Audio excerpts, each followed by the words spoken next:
Ya, ya tapi ini pesertanya nggak kelihatan. Iya. Ya udah coba aja. Bapaknya mulai deh.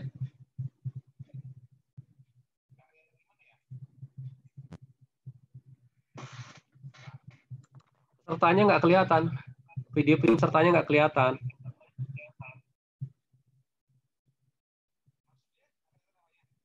Coba Bapak lihat di tampilan deh.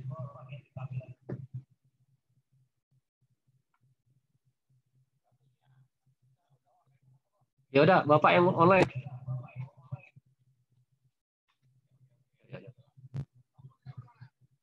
Sama, pakai pakai Satgas Covid juga. Karena pakai akun sendiri nggak bisa masuk.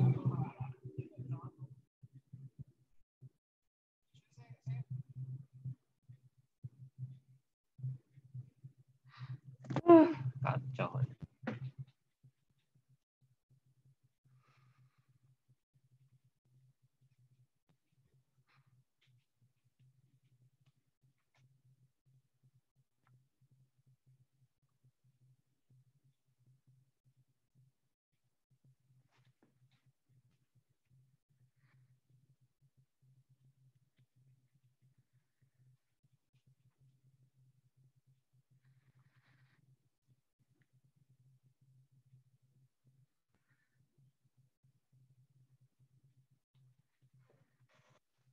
Halo, yang Jaya. Saya mulai Pak ya. Akun kita kan sama. Siapa mau keluar? Pak Erwin udah standby tapi kan, kalau gitu saya keluar. Oke, oke. Yuk, standby.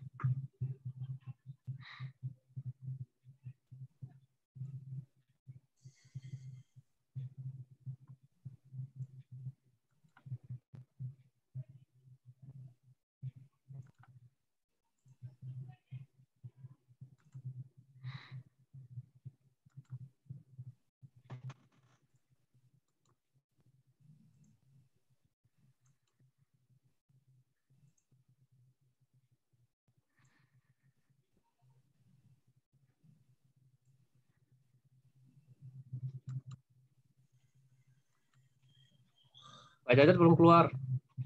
Bentar Pak, ini keluarnya juga saya bingung nih, gimana cara keluar.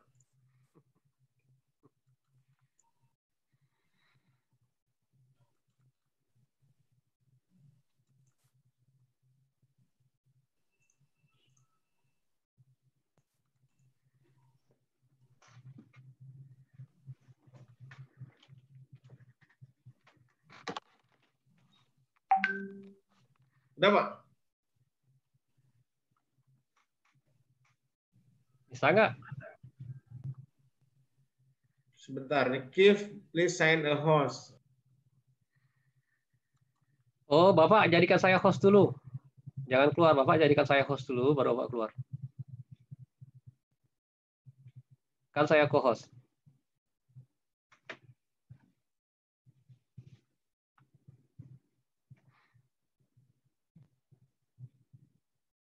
Pak Jajat, jadikan saya host dulu, baru Bapak keluar. Halo, Pak. Jadiin saya host dulu, baru Bapak keluar. Hah?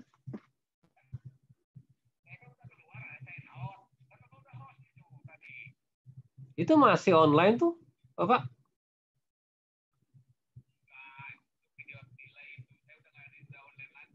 Oh gitu. Ya, terus hostnya siapa ini jadinya? Udah.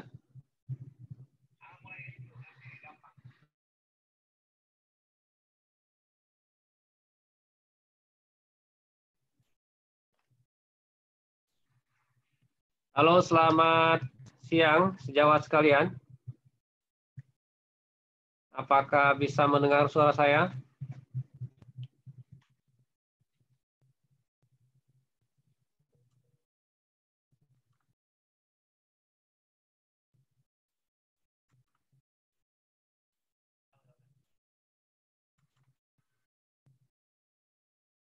Selamat siang, Bapak Ibu semua.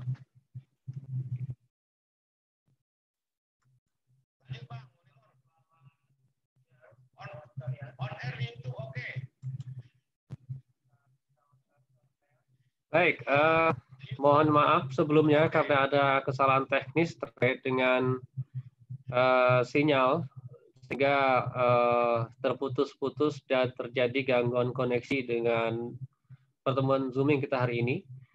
Dan kepada teman-teman sejawat yang sudah bergabung, kami mohon maaf. Baik, kita mulai saja, Bapak Ibu. Hari ini adalah hari ketiga kita melakukan kegiatan Zoominar, di mana hari ketiga ini kita akan membawakan materi terkait dengan keperawatan di ruang kamar bedah. Yang pada pertemuan kita hari ini akan kita undang teman-teman kita dari Himpunan Perawat Kamar Bedah, yang dalam kesempatan ini ada dua pembicara dari sejawat kita di Kamar Bedah yang akan membawakan materi. Yang pertama adalah Nurse Vini Alipeta, Eskep. Beliau akan membawakan materi berjudul Kewaspadaan Kamar Bedah pada Penanganan Pasien COVID-19. Kemudian pembicara kedua nanti adalah Saudara Octavianus Hendra Wijaya, SKP. Beliau akan membawakan materi tentang manajemen peralatan dan pembersihan di kamar bedah dalam upaya penanganan pasien COVID-19. Namun sebelum itu, kami perlu sampaikan bahwa dalam kegiatan kita ini, diharapkan semua peserta sudah terregistrasi dalam formulir registrasi yang sudah kita tentukan linknya. Dan hari ini, nanti acara akan dibuka dengan sambutan dan pembukaan oleh Bapak Ketua Umum DPP PNI, dilanjutkan penyampaian materi, 2 materi, sisanya kita akan diskusi. Namun karena kita baru memulai pukul 14:50, maka jadwal waktu yang sudah ada saat ini kita akan sesuaikan sesuai dengan perubahan waktu yang terjadi akibat kesalahan teknis. Perlu kami ketahui bahwa semua peserta diharapkan menggunakan nama perangkatnya, menggunakan nama diri bukan perangkatnya, supaya kami bisa melihat kehadiran peserta sesuai dengan apa yang Bapak Ibu lakukan registrasi. Mohon dalam Zooming ini teman yang menggunakan kamera dan teman-teman yang melakukan pertemuan bareng, supaya nanti daftar hadir buat teman-teman yang nonton bareng itu dikirimkan ke email satgascovid19ppni@gmail.com dan disertakan screenshot dari kehadiran Bapak Ibu. Dan upayakan untuk teman-teman yang nonton bareng Zoominar ini supaya mengaktifkan kameranya. Kemudian perlu kami informasikan bahwa sertifikat yang akan kita berikan adalah sertifikat elektronik yang akan dikirim melalui email yang sudah Bapak Ibu daftarkan ketika melakukan registrasi online sebelumnya. Kemudian nanti pada akhir sesi malam atau besok pagi bisa di-download materi-materi yang disampaikan di hari ini di halaman website covid19ppni.id. Di sana ada Windows Daily Zooming ya, di Zoominar. Silakan nanti di-download dari sana. Baik Ibu, karena kita waktu terus berjalan, kami buka acara pertama yaitu sambutan dari Bapak Ketua Umum sekaligus membuka acara ini. Mohon izin, apakah Pak Harip sudah standby?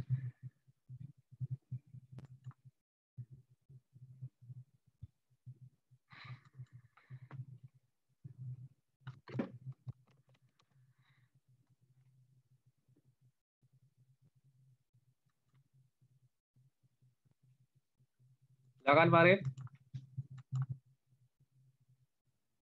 Harip.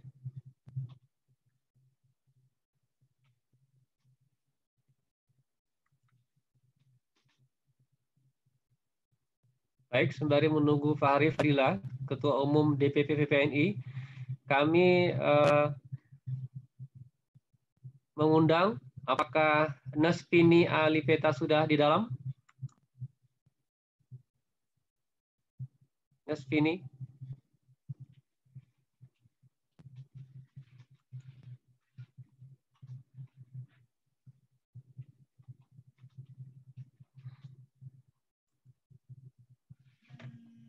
Atau Nes Octavianus?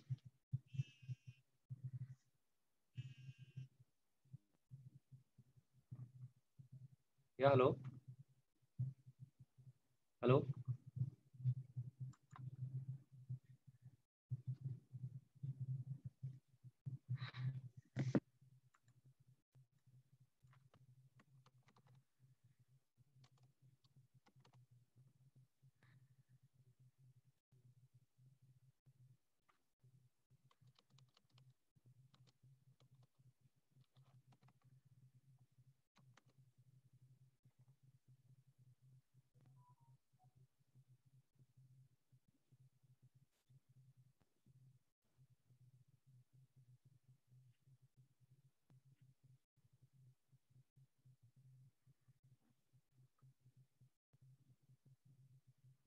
Kita tunggu, Bapak Ketua sedang koneksi.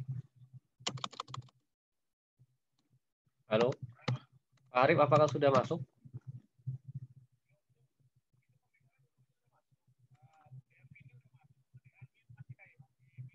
Namanya siapa ya?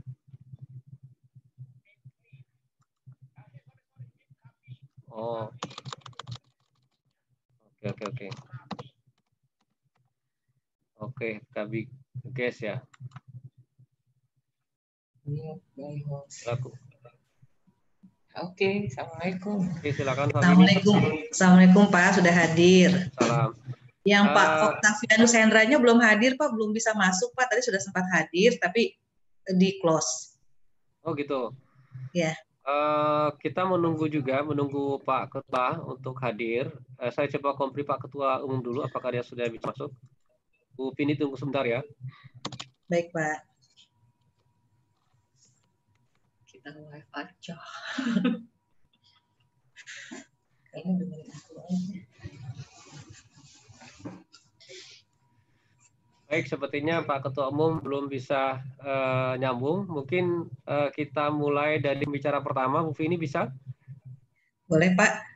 Baik, silakan. Untuk materinya bisa di-share dari sana? Sebentar, saya coba ya Pak.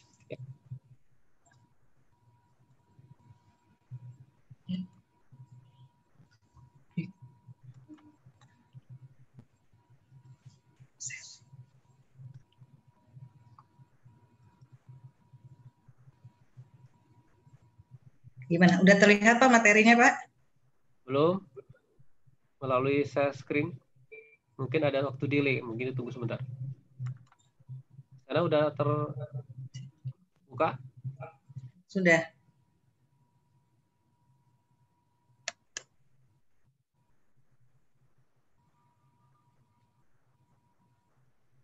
Tapi belum ini ya, belum ini dia, belum tampil. Masih loading di sini Pak, masih loading di sini. Masih loading. Baik. Sudah Pak? Belum. Ada itu. Ini pencet live. Itu YouTube-nya.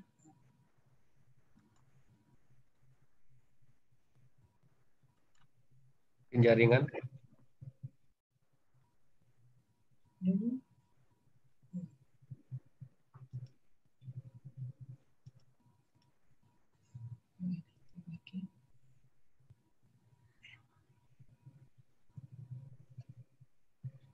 Share.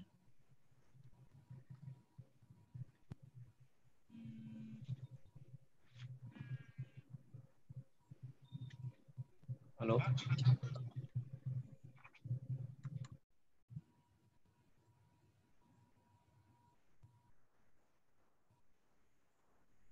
Udah masuk belum Pak?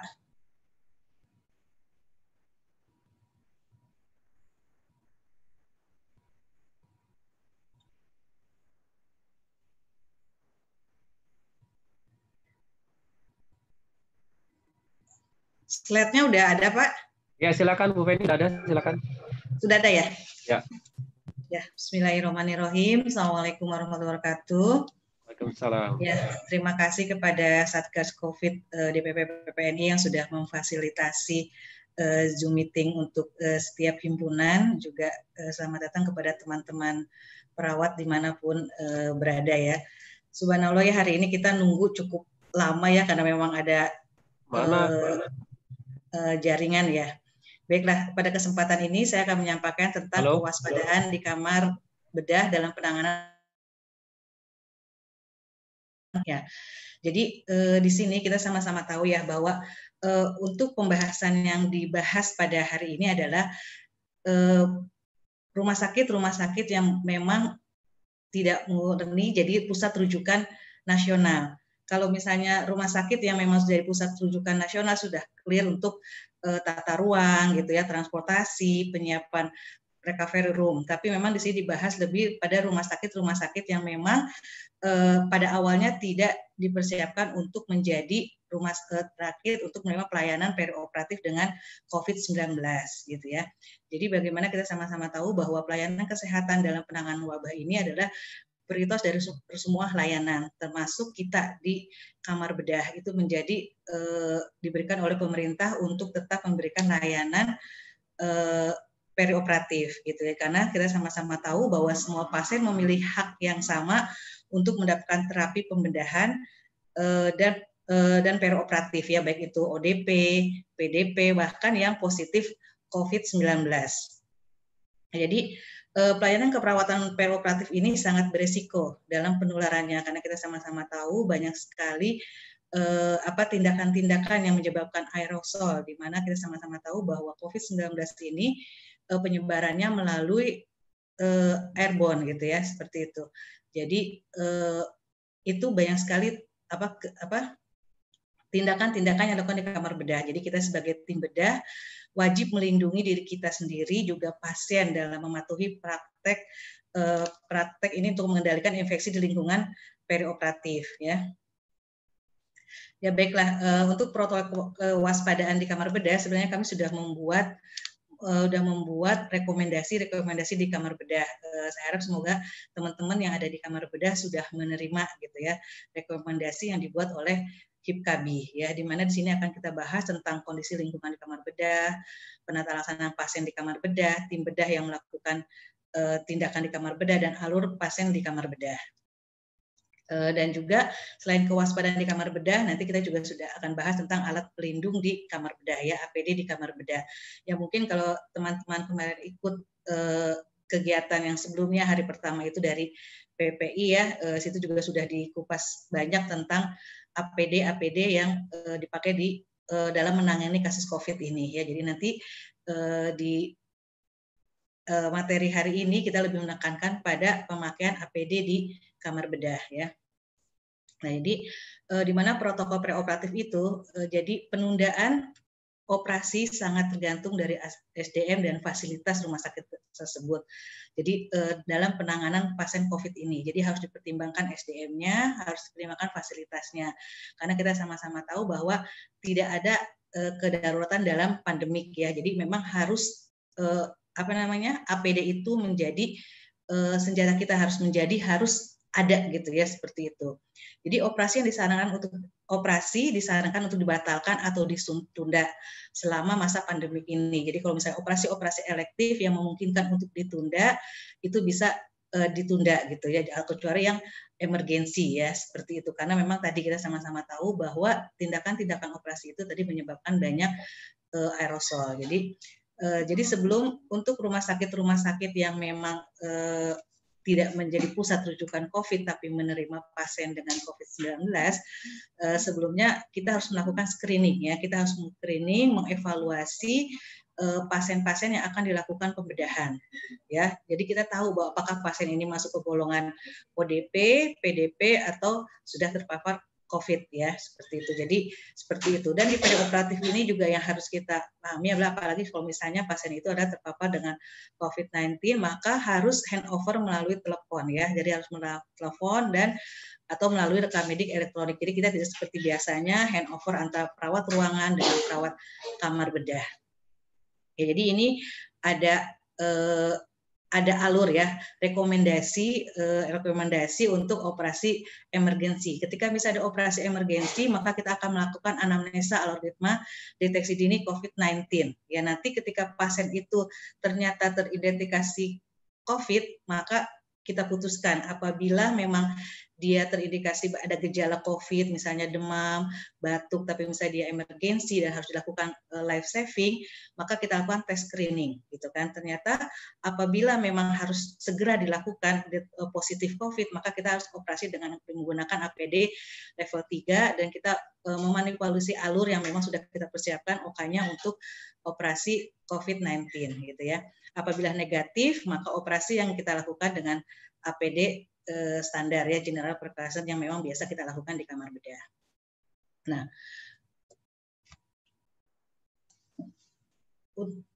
sebentar ini screen-nya maaf, screen-nya nggak mau lanjut.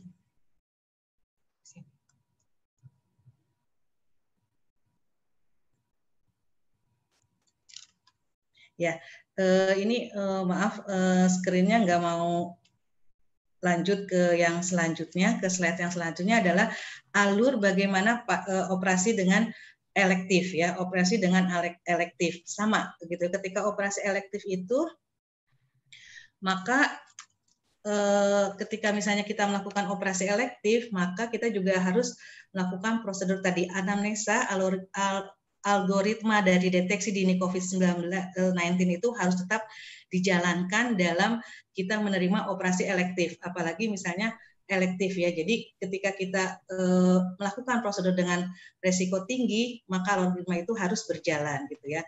Nah, ketika kita melakukan algoritma deteksi dini COVID-19, maka ketika pasien itu terpapar dengan COVID, maka kita bisa tim bedah melakukan diskusi apakah perlu dilanjutkan ketika pasien elektif ini ternyata terpapar dengan COVID, apakah dilanjutkan atau tidak gitu kan. Selanjutnya adalah kalau misalnya ternyata hasil rapid atau bahkan swab-nya itu karena ini elektif, jadi bisa memungkinkan untuk dilakukan swab test atau dengan rapid test gitu ya.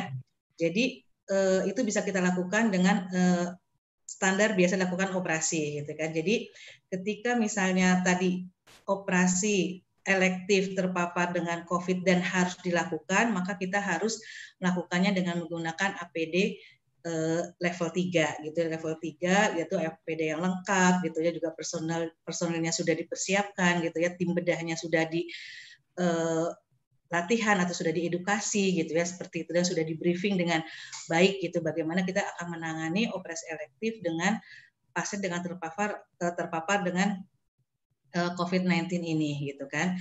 Nah, jadi kita bisa melakukan operasinya.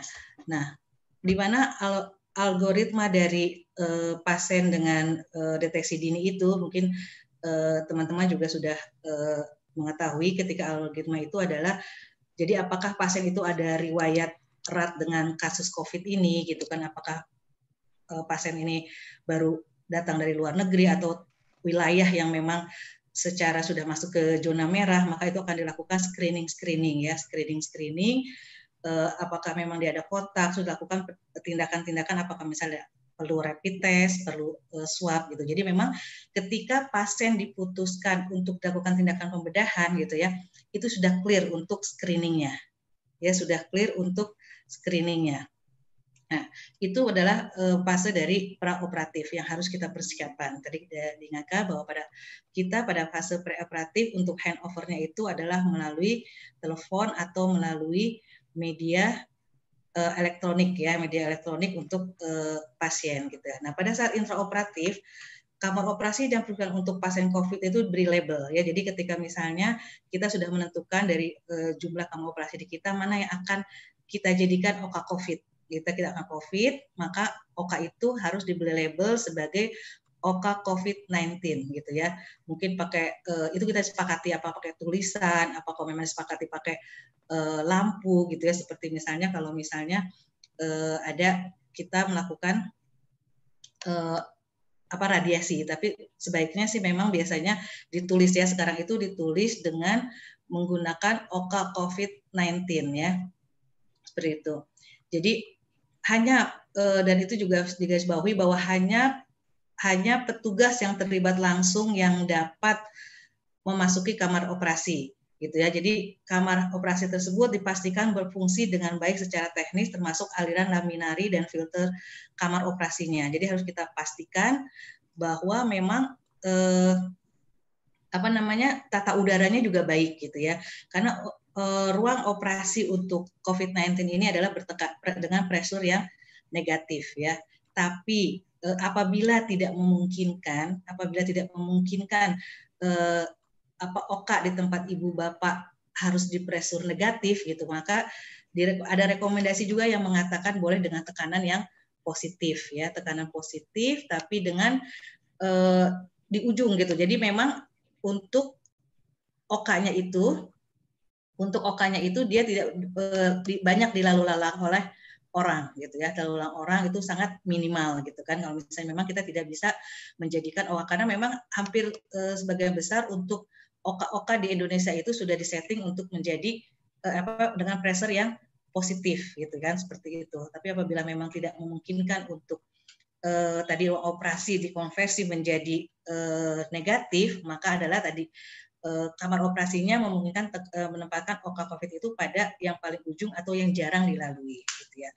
Kenapa kita harus merekomendasikan dari HIPKABI itu adalah untuk pressure-nya negatif? Pertama adalah karena memang pada proses intubasi gitu ya, tracheostomi gitu ya, dan lainnya itu banyak terjadi resiko terjadi aerosol dan transmisi droplet yang dapat meningkat gitu ya, dan itu dapat terpapar kepada tim bedah gitu ya. Jadi tim bedah di sini juga pada saat terjadinya anestesi melakukan intubasi, maka yang ada di dalam itu adalah hanya dokter anestesi dan perawat anestesi.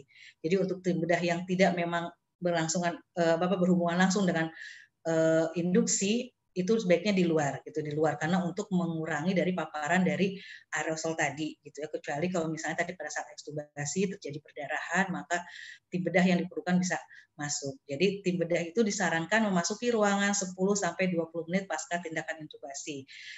Kenapa seperti itu? Karena memang kita sama-sama tahu bagaimana airborne itu menularkan gitu ya. Jadi ketika misalnya ada aerosol, dia terbang dan langsung menempel gitu ya. Jadi memang disarankan dengan 10-20 menit itu untuk aerosol yang terjadi dari tindakan tadi intubasi itu sudah selesai ya. Nah, di sini juga pada mesin anestesi di kamar operasi COVID-19 hanya diperuntukkan hanya untuk pasien COVID. Jadi tidak mobile ya. Mungkin selama ini kalau operasi biasa kadang kita suka mobile ya, kalau misalnya rusak atau bisa diganti. Nah, untuk yang COVID-19 ini mesin anestesinya diharapkan adalah hanya di OKA COVID-19 aja. Mungkin akan dibahas nanti oleh Hipani ya kalau untuk pembahasan tentang mesin anestesi ini gitu ya. Nah, perawat yang bertugas harus standby. Jadi di sini bedanya intraoperatif, bedanya tim operasi untuk keperawatan adalah biasanya kalau operasi pada umumnya adalah tim bedahnya itu terdiri dari scrub dan circulating nurse gitu kan. Nah, di sini ada 2 circulating nurse yang bertugas khusus. Jadi dia ada di zona anterum ya. Dia tidak masuk di dalam kamar operasi, tapi dia ada di enteroom. Bagaimana dia nanti sebagai fasilitator ya, fasilitator perantara antara kebutuhan di dalam dan di luar. Misalnya ada kekurangan benang, kekurangan BMHP, kekurangan dari alat, maka ketika misalnya ada kekurangan, itu harus kita minimalkan sekali. Tapi apabila itu terjadi, maka itulah fungsi dari circulating nurse yang memang tugasnya sebagai runner ya, sebagai runner. Itu yang tambahan dari untuk operasi tim bedah untuk COVID-19 ini gitu ya. Dan yang harus kita perhatikan juga selama intraoperatif gitu ya. Jadi tidak buka tutup pintu itu harus kita benar-benar minimalkan. Atau kalau bisa kita hindarkan gitu ya untuk buka tutup pintu. Jadi bagaimana pada saat kita menerima pasien dengan positif COVID-19 ini, maka briefingnya itu harus benar-benar clear.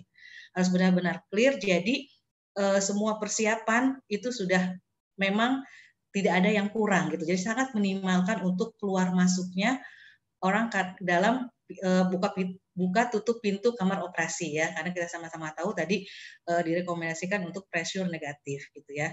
Jadi sudah dipersiapkan dan juga minimalkan dari anterum ke zona hijau, misalnya ke depo farmasi. Jadi memang kita sudah misalnya operasinya misalnya gaun kita siapkan untuk 5 orang, maka kita akan tambahkan 2 sampai 3. Jadi ketika misalnya ada kekurangan gitu kan, itu langsung disiapkan dari anterum itu ya.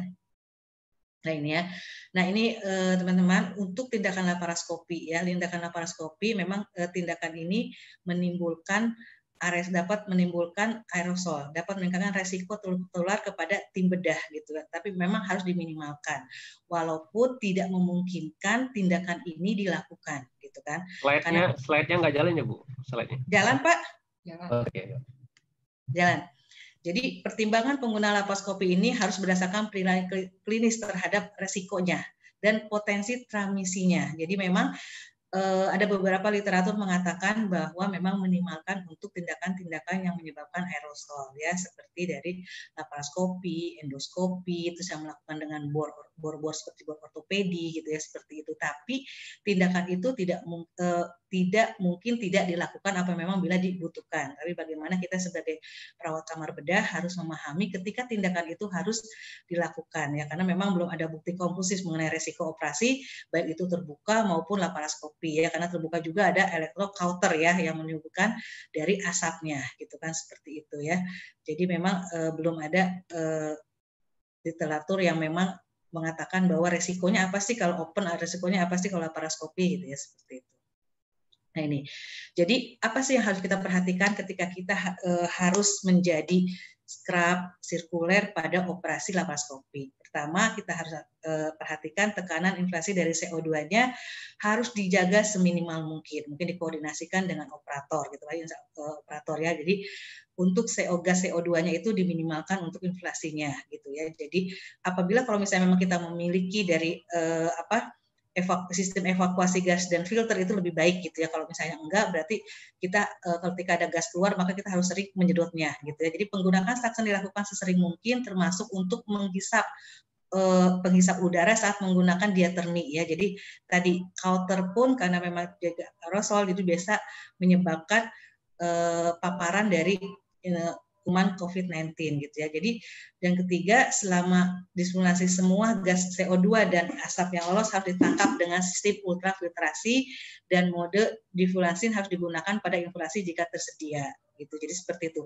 Dan teman-teman kita harus minimalkan membuka katup ya, katup pada operasi laparoskopi. Kan kadang kalau misalnya ada embun, ada gas, kita membuka katup dari trokar itu. Nah, itu harus sangat diminimalkan. Kalaupun harus buka tadi, kita harus siap-siap untuk mensaksennya gitu ya, seperti itu. Nah, itu ya. Nah, setelah intraoperatif, pre, intra, sekarang post operatif. Ya. Untuk pasien-pasien dengan operasi yang sudah terpapar dengan PDP maupun pasien dengan COVID-19, dia tidak ke recovery room. Jadi memang untuk menstabilannya itu di dalam OKA. Gitu. Kecuali memang rumah sakit kita memang sudah khusus rumah sakit untuk COVID gitu ya, untuk COVID maka biasanya ada recovery room-nya. Tapi apabila rumah sakit kita tidak khusus untuk COVID gitu ya, maka pasien-pasien post operasi itu tidak melalui recovery room ya, jadi distabilkan di dalam kamar operasi gitu kan, dan juga dilakukan ekstubasi gitu karena untuk menghindari tadi batuk yang menyebabkan aerosol gitu ya. Jadi pasien setelah sudah stabil langsung ditransfer ke ruang isolasi atau ke ruang perawatan gitu, atau misalnya ke ruang ICU ya, seperti itu. Dan personil yang mentransfer juga yang menerima harus menggunakan APD level 3 apabila memang dia PDP atau COVID-19. Ya. Sama seperti preoperasi, pada saat operasi juga kita handover melakukan melalui telepon atau rekam medik elektronik lainnya gitu ya. Nah, setelah itu semua tim bedah pada saat post operasi langsung buka APD dengan cara baik dan benar gitu kan, sesuai dengan yang sudah direkomendasikan, dan langsung kita mandi. Itu wajib ya, mandi itu menjadi wajib ketika teman-teman sudah menjadi tim bedah di operasi COVID-19 ini gitu ya. Nah, untuk penata laksanaan sampah gitu, sampah medisnya itu semua dibuang di kamar operasi. Baik itu nanti pas pembukaan APD di dalam kamar operasi maupun di anterum, itu dimasukkan ke dalam sampah infeksius dan dilakukan double plastik dan ditulis COVID-19 gitu ya, seperti itu. Nanti akan dibahas lebih banyak lagi oleh Pak Hendra di sesi materi yang kedua gitu ya. Nah, ini sudah begitu banyak ya transportasi untuk transportasinya sama seperti juga ini belangkar di di ambulan gitu ya. Jadi memang benar-benar tertutup, benar-benar tidak pasiennya juga aman gitu ya. Seperti itu juga untuk yang perawat-perawat yang melakukan transportasi juga aman ya. Gitu. Nah, ini ada alur ya, ada alur yang saya adop juga dari Singapura, hampir sama ya di sini. Bagaimana di sini ada waktunya, terus juga ada timnya, ada tim yang mempersiapkan bagaimana briefingnya, safety briefing di awal kita menerima dari operasi COVID-19 ini, maka itu harus clear ya. Semua tim memahami peran dan fungsinya, gitu kan, seperti itu. Dan juga ada tadi di sini ada perawat runnernya, sirkuler yang memang berfungsi sebagai perawat runner gitu. Tadi hampir sama, nanti bisa dilihat di materi yang akan diberikan oleh Satgas COVID ini. Nanti bisa dilihat ini juga hampir sama dengan rekomendasi yang dikeluarkan oleh HIPKABI dengan rekomendasi yang diadop dari Singapura. Nah, ini ya. Selanjutnya adalah kita ke APD. Nah, ini juga menjadi titik yang sangat penting gitu yang harus kita perhatikan, cara memakai dan melepas APD gitu, karena memang ini tidak APD biasa kita pakai dengan operasi yang biasa kita lakukan gitu kan. Ada beberapa lapis untuk supaya kita tidak terpapar dengan virus COVID-19 ini ya. Jadi seperti yang disampaikan oleh Kemenkes untuk APD di kamar operasi, untuk tindakan-tindakan di kamar operasi adalah dengan APD level 3 gitu ya, di mana operasi level 3 itu dipakai untuk dengan tindakan-tindakan yang menimbulkan aerosol ya, seperti intubasi, tracheotomi, bronkoskopi, endoskopi gitu ya, atau pada pasien-pasien yang sudah suspek PDP atau terpapar COVID-19 gitu ya. Tindakan operatif atau otopsi pada pasien suspek juga harus menggunakan APD level 3 gitu kan, pengambilan spesimen gitu kan, itu juga harus menggunakan level 3 yaitu terdiri dari Google, masker N95, handscan, coverall atau jumpsuit dan gunakan boot. Itu benar-benar kita terlindungi dari pakaian bedah kita, pakaian bedah dasar bedah kita terlindungi dengan APD level 3 ini ya. Ini. Nah, cara pemakaian dari APD level 3 itu pertama sama seperti dengan tindakan-tindakan operasi, kita harus clear dari semua aksesoris yang menempel di kita. Baik itu jam tangan gitu kan, terus juga cincin gitu, juga kita tidak membawa handphone gitu kan, terus kita kenakan baju kerja kamar operasi gitu, dan sepatu atau sendal yang tertutup. Kemudian kita melakukan cuci tangan prosedural, terus kita pakai masker N95. Nah, masker N95 ada yang dianjurkan untuk rekomendasi yang kita berikan adalah juga memakai masker bedah gitu kan, dengan masker bedah. Jadi N95 ditutup lagi dengan masker bedah gitu ya. Kemudian kita gunakan Google ya, setelah Google terus kita pakai jumpsuitnya gitu ya, jumpsuitnya. Setelah itu kita kenakan sarung tangan pertama gitu ya. Sarung tangan pertama itu tangannya tidak steril gitu ya. Terus sarung tangan pertama itu, terus yang kedua kemudian kita cuci tangan gitu ya, cuci tangan, terus kita pakai boot, terus kita pakai menutupi maaf ini sebentar. Jadi maaf saya ulang ya, ini tertutup soalnya.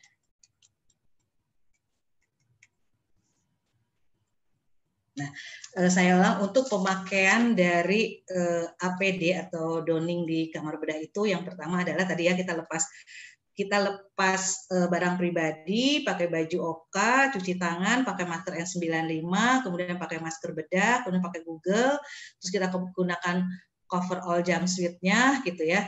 Terus selanjutnya kita pakai apron ya. Jadi kita operasi. Jadi memang jumpsuit itu adalah menutupi baju dari baju dasar kerja kita gitu kan. Terus kita pakai apron, selanjutnya kita pakai cover shoes yang pendek ya, terus kita pakai boot kalau ada boot ya. Kalau misalnya tidak ada boot berarti kita pakai sendal kamar bedah, terus pakai cover shoes yang panjang yang menutupi sampai dengan cover all-nya gitu. Setelah kita cuci tangan, terus kita hanya menggunakan sarung tangan yang pertama, itu tidak steril, sarung tangan yang tidak steril. Setelah itu kita gunakan sarung tangan kedua yang lebih panjang gitu ya. Setelah itu kita pakai flashlight, setelah itu cuci tangan, nah kita baru pakai gaun steril. Kita seperti operasi sama bedah pada umumnya, kita pakai gaun steril, kemudian kita pakai sarung tangan steril yang panjang. Ini untuk pemakaian APD di kamar operasi, kita melakukan tindakan operasi pada pasien-pasien PDP atau yang terkonfirmasi COVID-19. Nah, untuk pelepasannya gitu ya, atau untuk pelepasannya atau doffing ini juga tidak kalah pentingnya harus kita perhatikan. Karena di sinilah kadang kita karena udah capek, kita sudah lelah, udah gerah, atau mungkin karena itu kan tadi ya pressure-nya itu adalah negatif ya. Jadi kamar bedah itu negatif, jadi tidak sejuk seperti biasanya, ditambah lagi kita pakai baju yang berlapis-lapis gitu ya, jadi berlapis-lapis ya. Jadi untuk APD yang dilepas di kamar operasi seperti kita operasi pada umumnya itu adalah sarung tangan steril, terus juga gaunnya, apron gitu ya, apron dan boot itu sudah dilepas di kamar operasi, dimasukkan ke dalam sampah infeksius ya, sampah infeksius. Setelah itu lepas semua, kita cuci tangan dengan hand rub, terus kita lepaskan file setnya, terus kita kembali cuci tangan.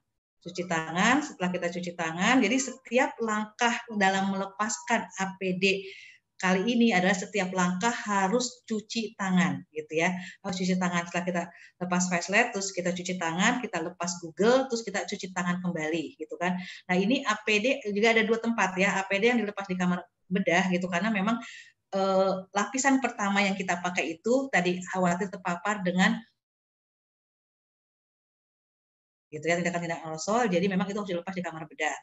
Nah, setelah itu kita masuk ke anterum gitu ya, anterum. Kalau misalnya di tempat ibu bapak tidak anterum, tapi ada suatu tempat yang memang kita siapkan, kita kasih garis merah gitu ya, garis merah untuk itu sebagai tempat pelepasan APD gitu. Kalau misalnya memang tidak ada anterum dan itu jauh dari area hijau gitu ya. Nah, itu kita cuci tangan, kita lepas masker bedah, kemudian kita cuci tangan, terus kita lepas cover sauce-nya, baru kita lepas cover all-nya itu di anterum ya. Setelah itu kita lepas sarung tangan yang kedua. Terus kita cuci tangan, terus sarung tangan yang panjang tadi, terus kita cuci tangan, baru kita lepas masker S95.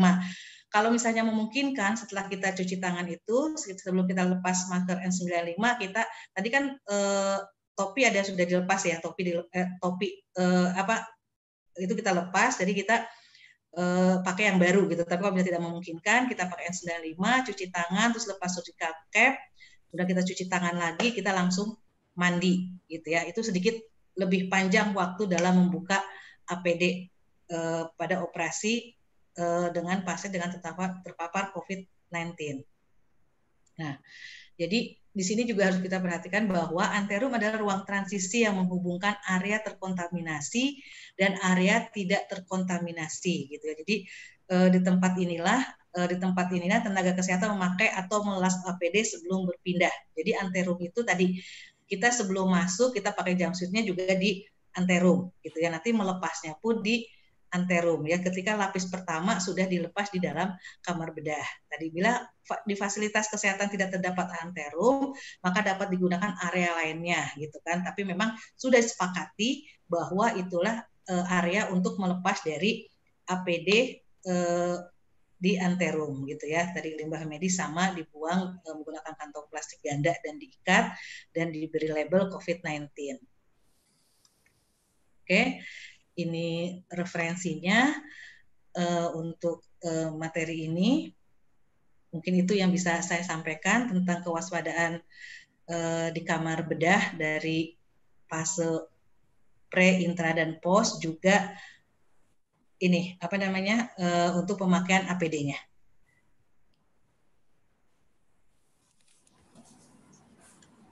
Jadi OKA itu memang sangat rawan sekali ya. Jadi teman-teman, kita sebagai perawat kamar bedah itu sangat memiliki resiko yang sangat tinggi gitu ya. Karena banyak sekali tadi tindakan-tindakan aerosol yang terjadi di kamar bedah gitu kan, seperti itu. Apalagi kalau misalnya sering melakukan misalnya laparoskopi, endoskopi gitu kan, seperti itu ya. Dari tindakan anestesis saja sudah banyak menimbulkan aerosol. Jadi memang kita harus punya resiko yang cukup tinggi ya di kamar bedah itu. Mungkin itu Pak yang bisa saya sampaikan, lebih dan kurangnya. Terima kasih. Assalamualaikum warahmatullahi wabarakatuh. Waalaikumsalam warahmatullahi wabarakatuh.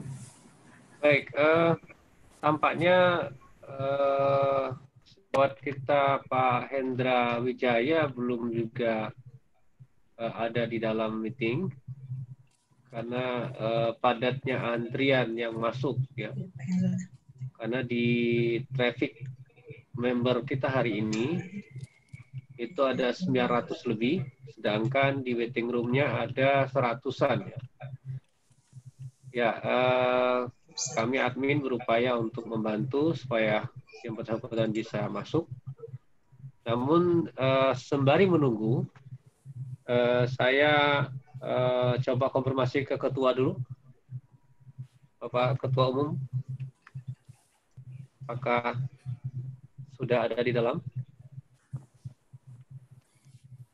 Untuk share screen-nya mungkin bisa di stop Bu ini.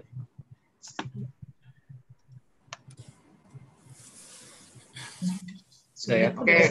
Oke. Sudah Pak Erwin, sudah di stop. Apakah Pak Ketum sudah ada di dalam?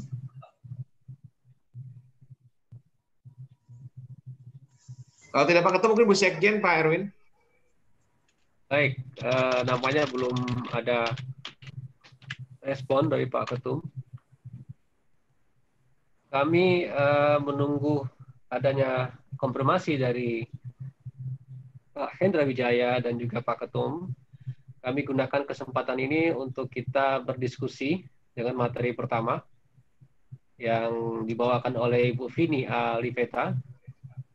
Beliau adalah praktisi di Rumah Sakit Cipto Mangunkusumo yang pada kesempatan ini menampilkan materi tentang kewaspadaan kamar bedah pada penanganan pasien COVID.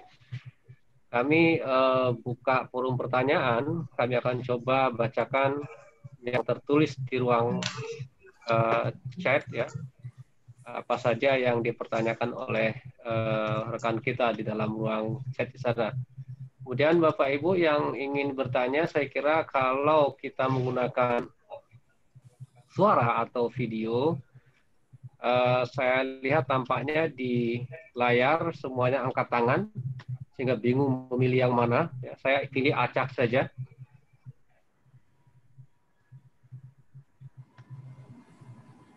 Niken Arinda Kusuma ya. Tidak ada speakernya nih ya, hanya kamera saja. Saya ganti yang lain. Bisa teman-teman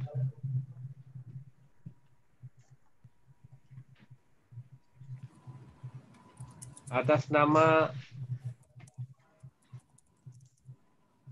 Reno Fadli. Ada pertanyaan? Ya, saya Pak. Ya, silakan Pak Reno. Gini Pak, dalam penanganan pasien di kamar bedah, untuk APD yang kita gunakan itu kan ada pembagiannya, level 1, level 2, level 3. Itu Ya. bagaimana kita menerapkannya Pak di kamar bedah tersebut? Cukup sekian Pak. Baik, terima kasih Pak Reno. Bu Vini bisa disimak pertanyaannya? Bisa Pak. Baik, silakan Bu. Langsung jawab ya Pak ya. Silakan. Oke, terima kasih Pak Reno, pertanyaannya cukup bagus. dari Kemenkes sudah ditentukan bagaimana untuk level-level pemakaian APD di masa pandemi COVID-19 ini, gitu ya. Jadi untuk level 1, level 1, level 2 dan level 3 untuk di kamar operasi itu menggunakan level 3. Karena memang tadi kenapa kita menggunakan APD di level 3? Karena memang banyak tindakan-tindakan aerosol yang dapat menularkan infeksi kepada tim bedah. Gitu. Jadi kita wajib menggunakan N95. Yang membedakan antar level itu ada pertama di maskernya. Kalau level 1 itu dia yang memakai masker bedah, gitu kan, masker bedah. Terus hanya menggunakan masker bedah. Level 2 itu dia pakai masker bedah, pakai handscoon gitu ya. Nah, untuk level 3 itu pakai junk suit, pakai cup, terus pakai masker N95. Gitu, Pak. Oke, Bu. Baik, selanjutnya kami minta teman-teman yang mewakili dari Universitas Borneo Tarakan. Silakan, Bapak Ahmad Pujianto.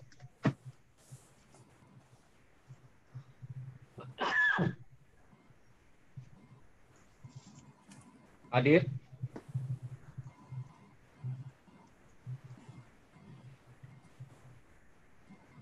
Baik, kalau tidak ada, saya coba melihat pertanyaan yang ada di forum chat.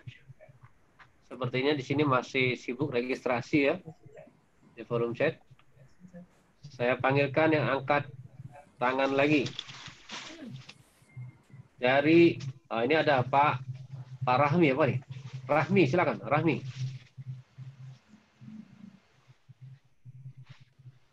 Ada Rahmi?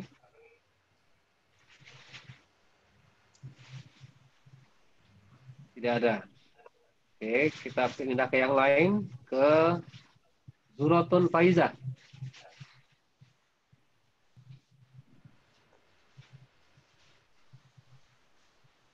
Tidak ada juga? Baik.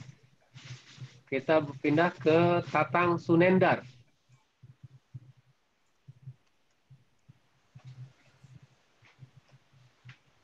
Ada?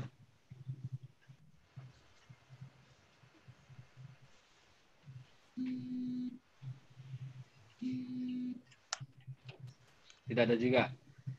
Kita pindah lagi. Pindah lagi ke Agustin Restiningsi. Tidak ada? Baik, kalau tidak ada, saya coba konfirmasi lagi apakah Pak Ketua Umum sudah ada hadir di kita. Pak, boleh sambil menunggu saya kembali jelaskan untuk APD level 1 dan peruntukannya ya? Oh, silakan Bu. Jadi pertanyaan tadi Pak Reno tadi, saya berjelas lagi untuk APD level 1 itu digunakan untuk tenaga kesehatan di triase sebelum pemeriksaan gitu, atau misalnya tenaga kesehatan di poli umum ya, di poli itu menggunakan level 1 ya. Dia menggunakan tutup kepala, masker surgical masker, handscoon dan baju kerja gitu, jadi alas kaki gitu ya. Nah, itu untuk level 1 ya. Untuk yang level 2-nya, untuk level 2 itu diperuntukkan untuk ruang isolasi, termasuk ruang isolasi di ICU gitu ya. Terus juga untuk petugas-petugas yang melakukan penunjang seperti ronsen gitu ya. Terus juga untuk pasien-pasien yang sudah terkonfirmasi gitu kan. Terus juga untuk dengan menggunakan petugas-petugas yang melakukan pemeriksaan spesimen yang tidak menimbulkan aerosol gitu kan. Terus juga pembersihan jadi tenaga-tenaga yang memang juga membersihkan instrumen itu ya menggunakan APD level 3. Nah, APD level 3 itu terdiri dari penutup kepala, ada Google, ada masker N95, handscoon, apron, dan alas kaki gitu ya. Jadi yang membedakan dari level 3 dan level 2 itu adalah pada pemakaian dari coverall-nya gitu ya, coverall-nya. Jadi di level 3 itu menggunakan coverall, atau misalnya memang tidak memungkinkan coverall, maka kita ada pemakaian dari baju surgical gown yang ganda gitu, seperti itu. Ya, jadi itu untuk setiap levelnya peruntukannya ya. Jadi level 1 di poli umum, level 2 itu di ICU gitu ya, seperti itu di ruang isolasi, dan level 3 itu di ruang tindakan dan di OK yang menimbulkan aerosol seperti itu. Baik, jadi Bu, halo Pak. Ya silakan Pak Reno. Oh ya, gini Bu. Jadi di perjalanannya kan setelah kita ada pasien kita rawat, kita operasi kan, itu apakah sewajarnya kita disinfektan ruangan setiap waktu gitu? Ya, Setelah betul Pak. Memang nanti sebenarnya dibahas di materinya Pak Hendra tentang pembersihan kamar operasi gitu ya. Oh iya Bu ya. Tapi memang setiap kita seperti operasi-operasi pada umumnya ada pembersihan pada saat selesai operasi, setiap shift dan general cleaning gitu kan. Itu sama gitu kan, sama pembersihannya. Cuma memang untuk pembersihan dan untuk bahan gitu juga dinding juga harus dibersihkan gitu ya. Halo? Gitu kan kalau misalnya antar operasi kan cuma general aja ya. Tapi nggak ada tanpa namanya dinding, Pak, tanpa atap gitu ya. Nah ini harus dibersihkan. Tapi nanti dikupas habis di materinya Pak Hendra. Ya. Tadi muter-muter nyari nggak ada nih.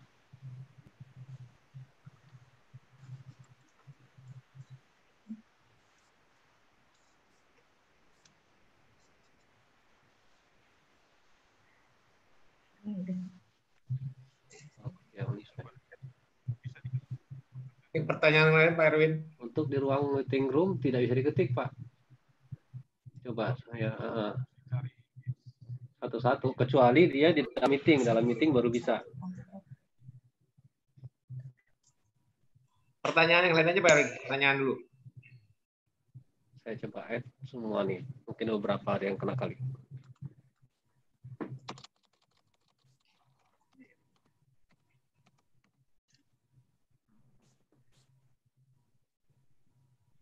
Pak Ketua itu kayaknya belum masuk.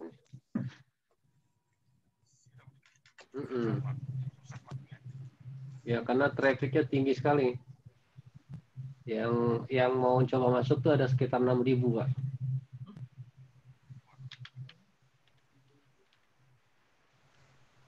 Belum juga? Belum nambah? Pak Erwin diskusi aja Pak Erwin.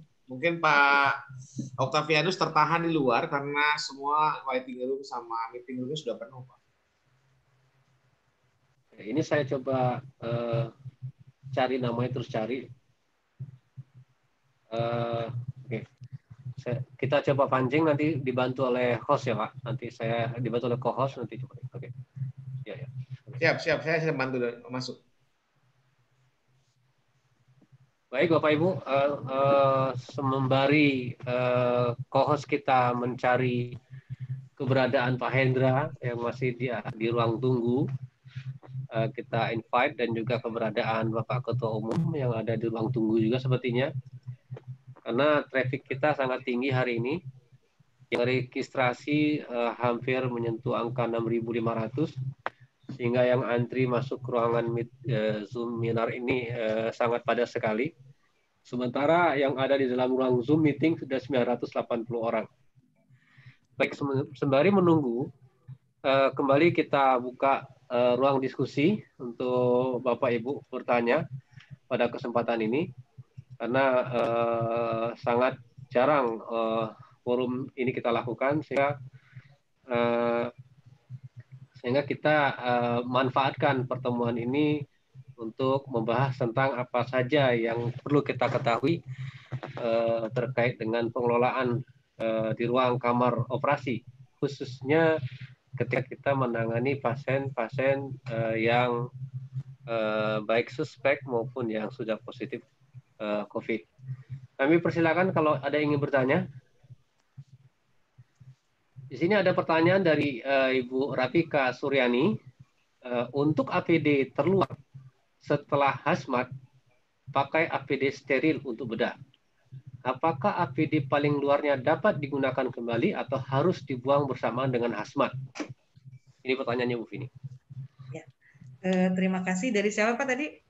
Dari Rafika Suryani. Terima kasih Mbak Rafika untuk pertanyaannya. Jadi ya, untuk APD seperti kalau kita mungkin di sini kan direkomendasikan oleh kita adalah bahwa untuk APD penanganan dari COVID-19 ini menggunakan APD yang disposable, gitu, yang disposable. Jadi memang untuk pemakaian APD disposable surgical gown itu langsung dibuang, dilepas bersama dengan coverall-nya, gitu. Tapi apabila memang keterbatasan tadi dengan surgical gown, gitu ya, dan kita masih banyak menggunakan linen untuk jas operasinya, maka dibuka di kamar operasi dan dimasukkan ke tempat sampah infeksius tadi. Penata laksanaan sama untuk linen-linen infeksius dimasukkan ke plastik infeksius ganda, diikat dan diberi tulisan COVID-19. Tapi memang sangat dianjurkan untuk menggunakan yang disposable. Ya, ada pertanyaan lagi dari Retno Kustia. Pertanyaannya ini sederhana ini ya, tapi mungkin agak pusing bagi teman-teman yang belum paham nih. Bagaimana teknik cuci tangan bedah di kamar operasi jika kita menggunakan hazmat? Ya, terima kasih. Untuk cuci tangan bedah itu tidak dilakukan ketika kita menggunakan coverall, tapi kita hanya menggunakan cuci tangan prosedural. Setiap langkah tadi ada cuci tangan prosedural, setiap memakai APD juga ada beberapa cuci tangan prosedural, dan sudah dirangkap dengan menggunakan 3 sarung tangan, tidak handscoon ya. Jadi yang pertama, yang kedua, dan yang ketiga adalah yang steril yang panjang. Gitu. Jadi tidak dilakukan rekomendasinya tidak dilakukan cuci tangan bedah seperti yang selama ini kita lakukan. Baik. Ada pertanyaan lagi dari Yayat Hidayat. Pertanyaannya adalah, apakah untuk semua operasi harus menggunakan APD level 3?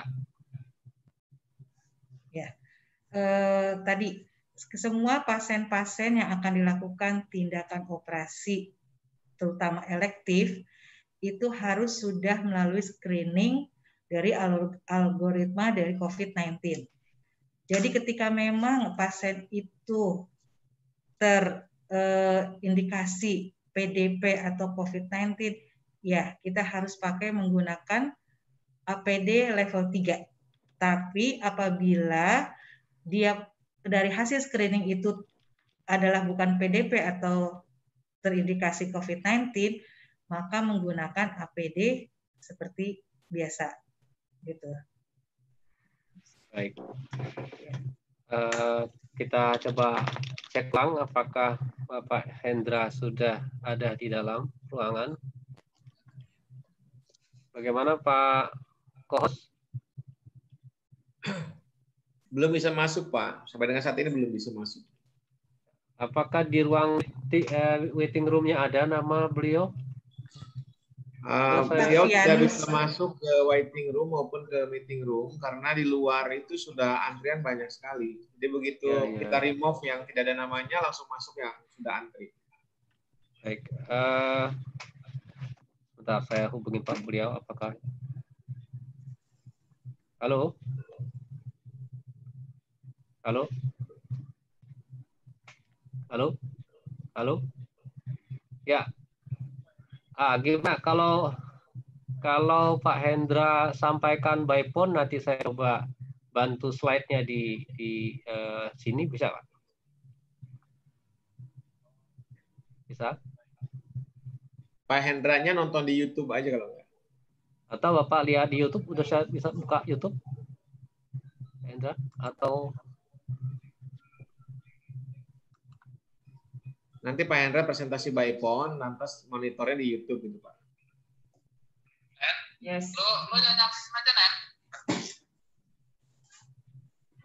Lo jangan aja. Ya, gimana?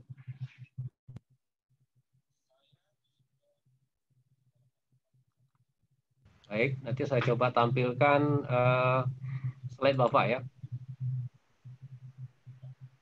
Bentar.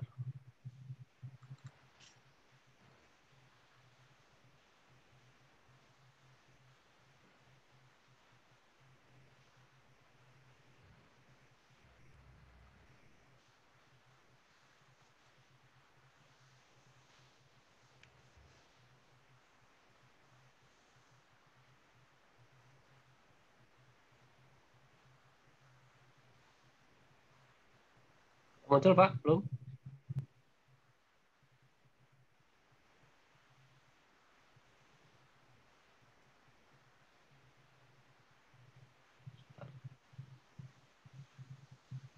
Ada muncul Pak.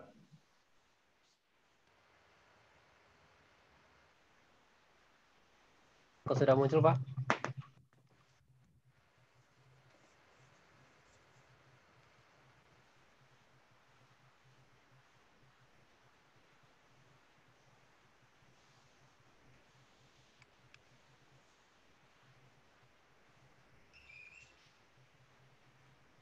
Masih loading ya?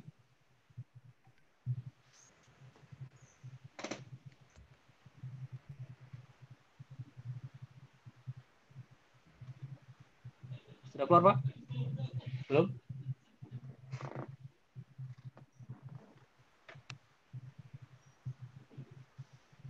Halo Pak Indra?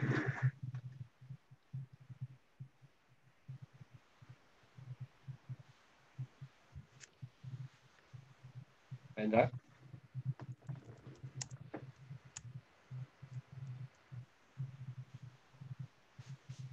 Pak Indra? Halo?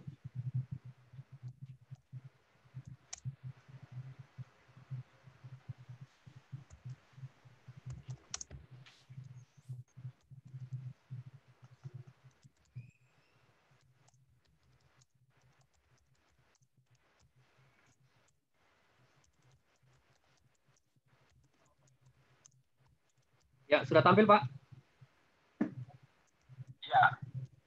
Ya, Pak Evin. Ya, silakan Pak. Baik, teman-teman, ternyata masalah koneksi juga, tapi mudah-mudahan tidak memutuskan harapan teman-teman untuk menggali lebih lanjut ilmu kita mengenai penanganan atau pembersihan manajemen kamar bedah, ya, mengenai peralatan dan pembersihan di kamar bedah. Ini, ya sudah. Oke, sudah bagus Pak, lanjutkan. Teman-teman, ternyata masalah koneksi juga, tapi mudah-mudahan tidak memutuskan harapan teman-teman untuk menggali lebih lanjut ilmu kita mengenai penanganan atau pembersihan manajemen kamar bedah, ya, mengenai peralatan dan pembersihan di kamar bedah. Ya sudah. Bagus, lanjutkan. Ternyata masalah koneksi juga, tapi mudah-mudahan tidak memutuskan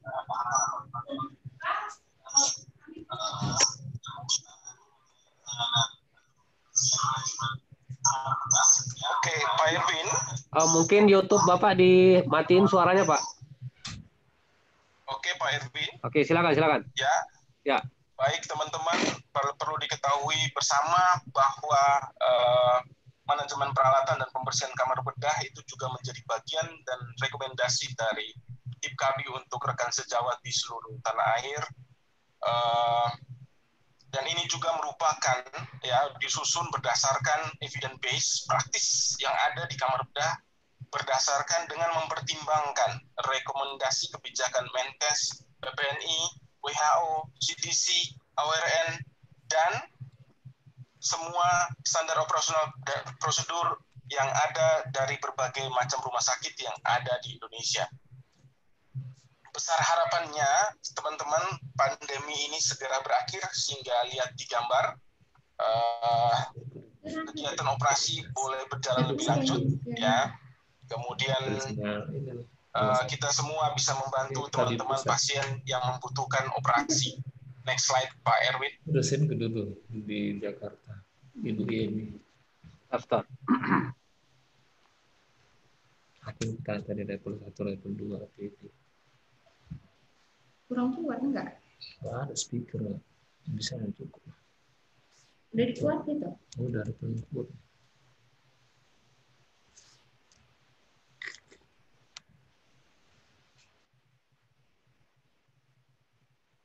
Ya, delay-nya agak panjang ya. Silakan.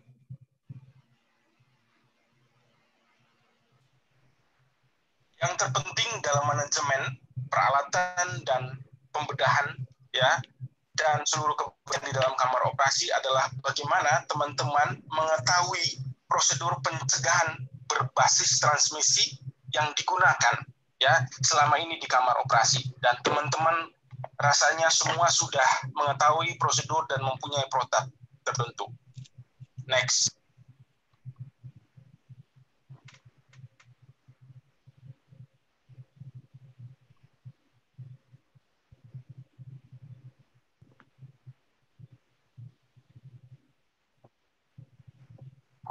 Halo Pak Yobi.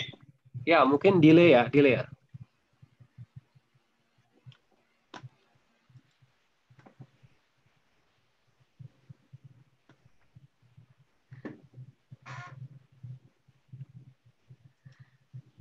Sudah, Pak? Baik. Ya, yang terpenting ya prosedur kita memahami proses pencegahan berbasis transmisi ya. Yang pertama kontak droplet ya. Dan kemudian yang menjadi perhatian kita di kamar operasi adalah airborne ya. Kemudian ini adalah prosedur-prosedur ya aerosol. Nah, ini yang menjadi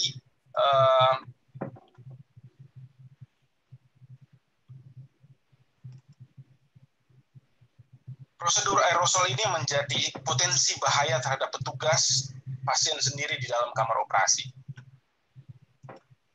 Next, Pak Erwin. Oke. Sabar menanti. Karena delay YouTube-nya cukup jauh.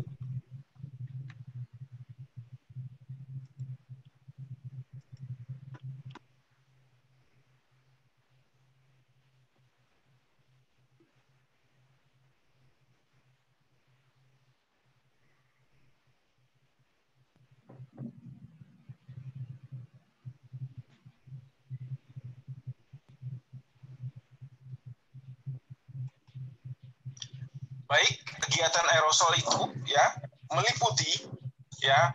meliputi intubasi, kegiatan intubasi, kemudian kegiatan ekstubasi, ya, kegiatan flow nasal oksigen. Nah, ini yang biasa dilakukan di kamar operasi sebelum pasien dilakukan tindakan kamar operasi. Nah, kemudian juga sampling biopsi yang terjadi, ya, ini juga membuat potensi bahaya di dalam kamar operasi.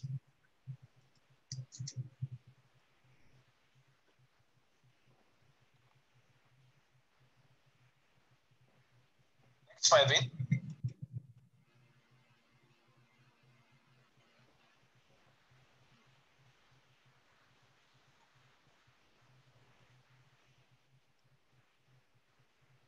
Next. Ya. Ini lagi delay dia.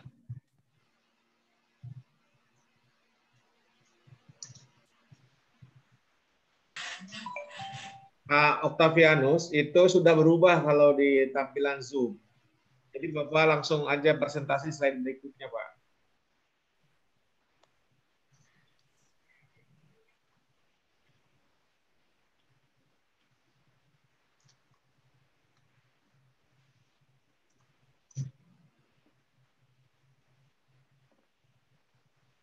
Silakan. Ya, kemudian Pak Irvin dan teman-teman sejawat semuanya, kita mengenal bahwa beberapa definisi yaitu bersih, ya, yaitu di dalam kamar operasi itu tidak harus terlihat kotor, kemudian harus tidak terlihat debu, dan harus juga tidak ada darah dalam kamar operasi. Nah, kemudian kita mengenal dengan istilah desinfeksi dalam kamar operasi, yaitu proses membunuh mikroorganisme patogen dengan cara fisik dan kimiawi. Nah, petugas dengan manajemen peralatan kamar operasi yang baik, ya, kita memutuskan, ya, breaking chain infection, ya, terutama pada metode transmisi.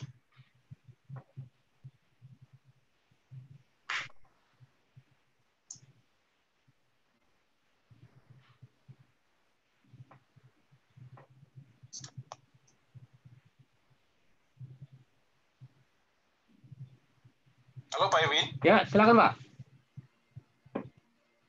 Sudah berubah di YouTube-nya? Lanjut Pak, lanjut.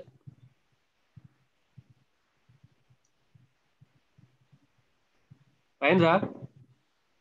Ya. Lanjut. Ya, Pak. Sudah sampai definisi sekarang? Ya.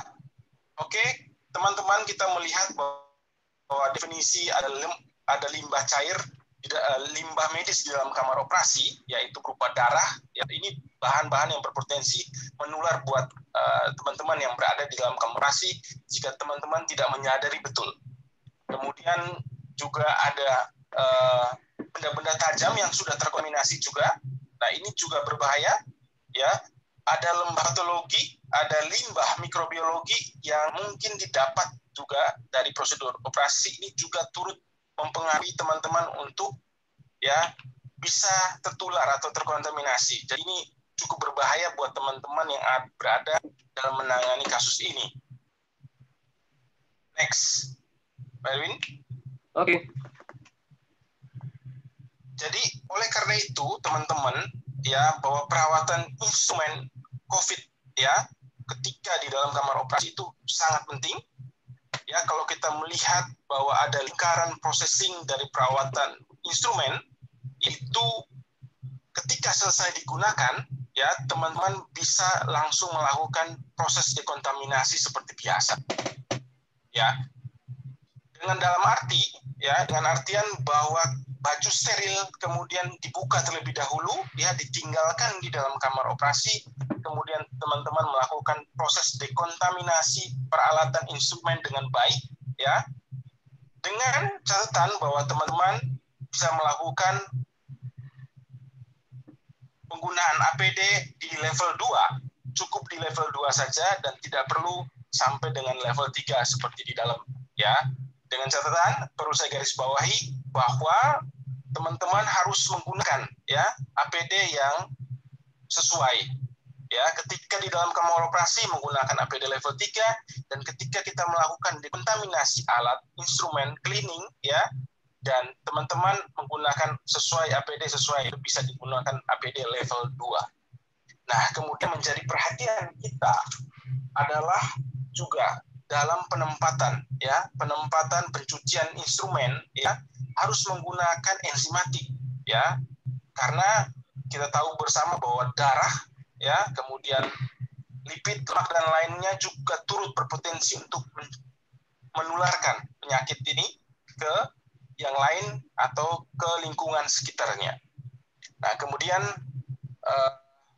jika bahan enzimatik ya berbasis enzimatik itu sulit didapat, teman-teman bisa menggunakan ya klorin yang sesuai dengan rekomendasi.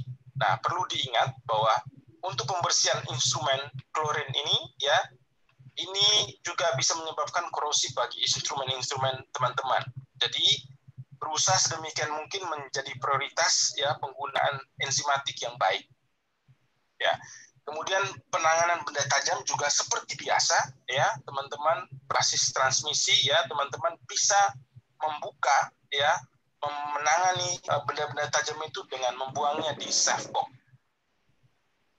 Kemudian yang dilakukan ya pada perawatan dan instrumen bahwa kita tidak diperkenankan ya untuk mereprosesing kembali alat-alat ya yang memang direkomendasikan untuk disposable ya pada pasien kasus COVID ini ya, karena itu cukup berbahaya.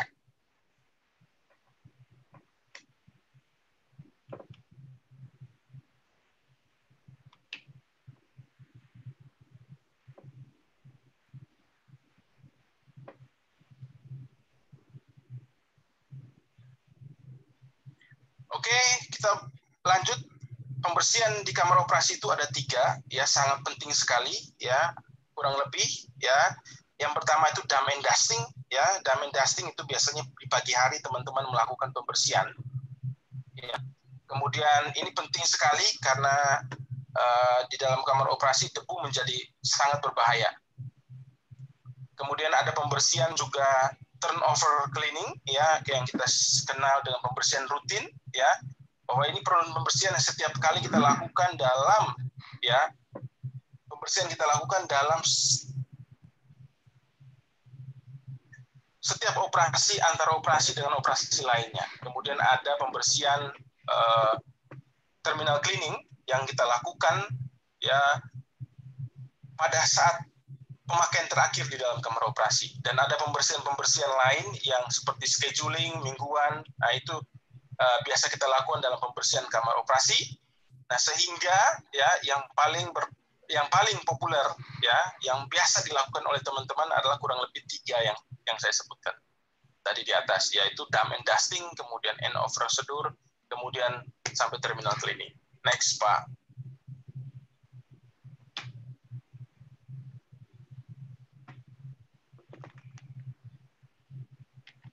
Breaking chain infection. Baik, breaking chain infection dengan memotong mata rantai makanan, teman-teman semua. Dengan memotong mata rantai transmisi, ya, dengan droplet dan pembersihan di kamar operasi, ya, maka yang kita lakukan adalah dengan pembersihan benar-benar dengan tata kelola pembersihan yang baik. Ya, teman-teman juga harus mengidentifikasi, ya, barang mana, ya, alat mana yang prioritas, ya, kemudian barang mana yang high touch, yang sering disentuh, ya, misalnya, ya, aksesoris, ya, mesin anestesi, gagang pintu, terus kemudian panel kontrol, knob, saklar. Nah, ini yang menjadi prioritas juga dalam pembersihan, sehingga ada urut-urutan. Maka oleh karena itu teman-teman sejawat harus memapping kira-kira, ya, benda atau barang mana saja yang menjadi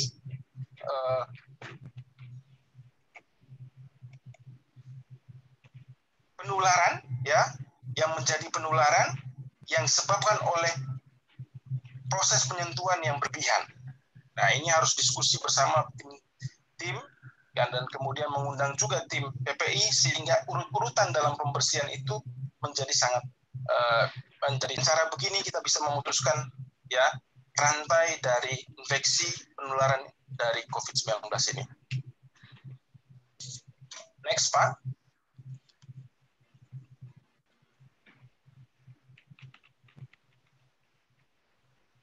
Pak Evin. Ya, silakan. Lanjut, Pak. Next lagi, Pak. Itu sudah saya jelaskan. Lanjut. Lanjut, Pak Evin. Lagi.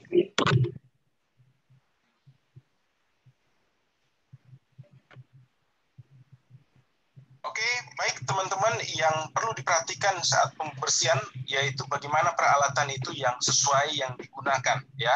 Artinya teman-teman bisa melihat bahwa spesifikasi dengan cara kimia tadi, ya, misalnya dari deterjen dan desinfektan yang disesuaikan, yang sudah disepakati bersama di mana rumah sakit teman-teman Bapak Ibu berada. Nah, kemudian kita lakukan, yang kita lakukan adalah, ya, memanfaatkan semaksimal mungkin fungsi dari deterjen atau desinfektan yang kita lakukan demi penyebaran COVID-19 ini. Next, Pak Evin.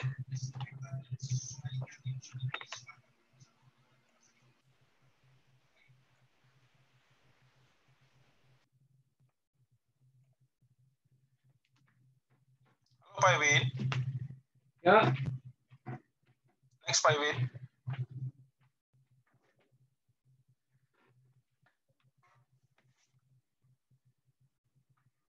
Lambat ya, 20 detik dia delay-nya. Wow, cukup lama ya. Iya. Sekarang?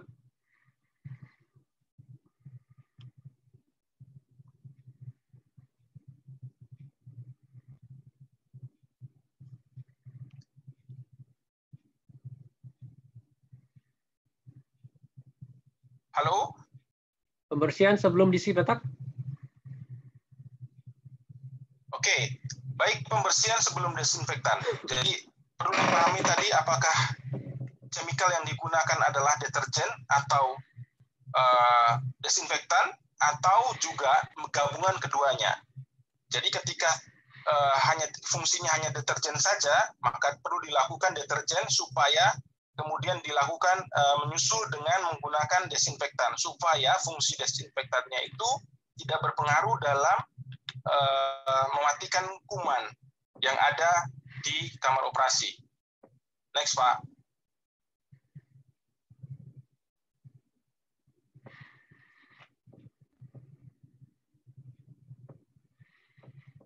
Oke. Next, Pak.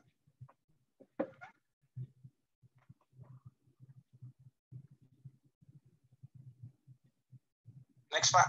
Next, Pak. Lagi? Ya.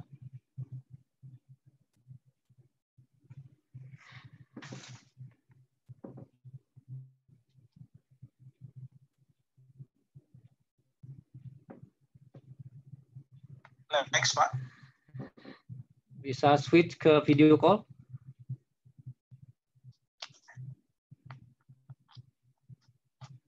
Ya. Oke. Ya, Pak Ewi. Oke, Pak Evin, dalam pembersihan, ya, dalam pembersihan kita juga memperhatikan prinsip tata kelola dalam pembersihan. Jadi tidak sembarang membersihkan di dalam kamar operasi. Nah, ini bagi teman-teman yang ketika, ya, teman-teman yang lakukan, saya rasa teman-teman perawat sudah memahami kurang lebih protokolnya. Tapi ketika dilakukan oleh pihak ketiga, ya, nah ini harus teman-teman mesti melakukan monitoring dan survei, ya.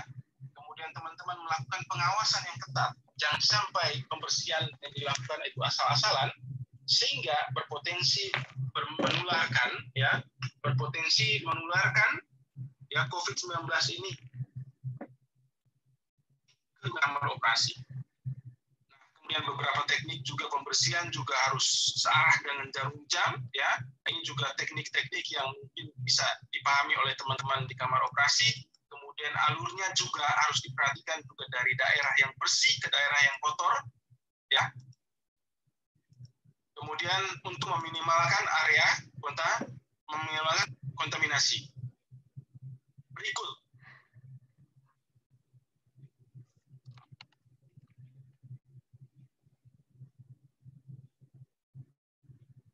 Next, Pak Ewi. Itu belum ya?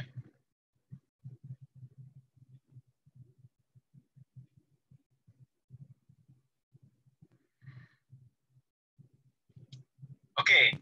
Nah, ini kira-kira gambaran normal dari kamar operasi, pembersihan di kamar operasi. Teman-teman sudah tahu prioritaskan pembersihan, ya, seperti pembersihan ketika mulai dari atas kemudian turun ke bawah, mulai dari samping kemudian mulai ke tengah, ya. Dan teman-teman juga melihat begitu banyak, ya, peralatan yang berada di dalam kamar operasi. Tapi dalam penanganan pasien dengan COVID, ya, kalau bisa teman-teman menginventarisir, ya, alat-alat, ya, yang digunakan supaya alat-alat itu, ya, menjadi sedikit di dalam kamar operasi sehingga lebih mudah untuk pengawasan dan monitoring, ya. Seperti misalnya, ya, tingklik yang tidak digunakan mendingan dikeluarkan saja. Kemudian kursi, ya, yang tidak digunakan keluarkan saja, ya. Kemudian, ya, tiang infus digunakan cuma satu, ya, mendingan sesuai dengan kebutuhan. Jadi itu prinsip dalam pembersihan dan pengaturan kamar operasi. Next, Pak.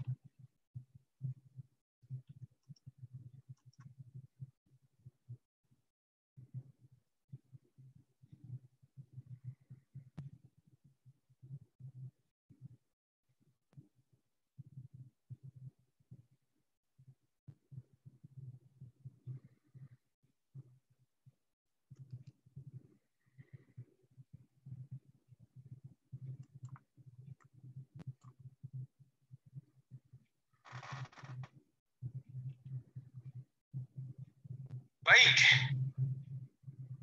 yang berikut tadi sudah saya katakan sebelumnya bahwa ketika di dalam kamar operasi, teman-teman di dalam kamar operasi dalam melakukan pembersihan, sebelumnya teman-teman harus sudah bisa memapping, ya, bagaimana prioritas dari, ya, pembersihan tersebut, ya. Nah, ketika, ya, barang-barang yang frekuensi menyentuhnya tinggi, nah teman-teman itu cukup menjadi perhatian juga teman-teman untuk melakukan pembersihan. Misalnya remote tempat tidur, ya. Nah, itu menjadi frekuensinya cukup tinggi. Jadi teman-teman menjadi alihkan perhatian supaya mengurangi, ya, penularan dari COVID-19 ini. Ya, kemudian daerah lain, mesin anestesi, mesin pembiusan, ya, kemudian lampu mungkin, ya. Jadi teman-teman harus bisa sepakati dulu ya peralatan mana ya yang harus ya dibersihkan dan dibuat prioritas pembersihannya. Next, Pak Iwin.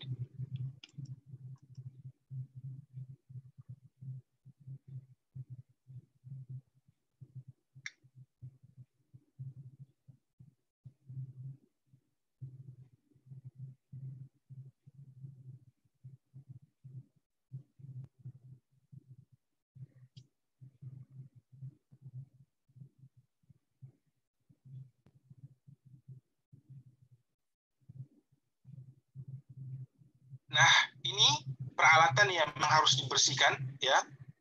Mengenai mesin anestesi, ada tiang infus, ada monitoring, ada kursi dan bangku ya, dan lainnya.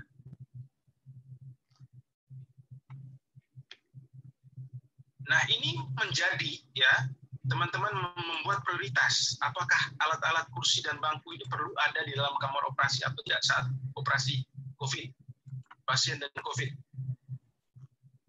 Jika tidak ada, ya, jika tidak dibutuhkan, keluarkan. Tujuannya supaya kita lebih memudahkan dalam pembersihan di kamar operasi.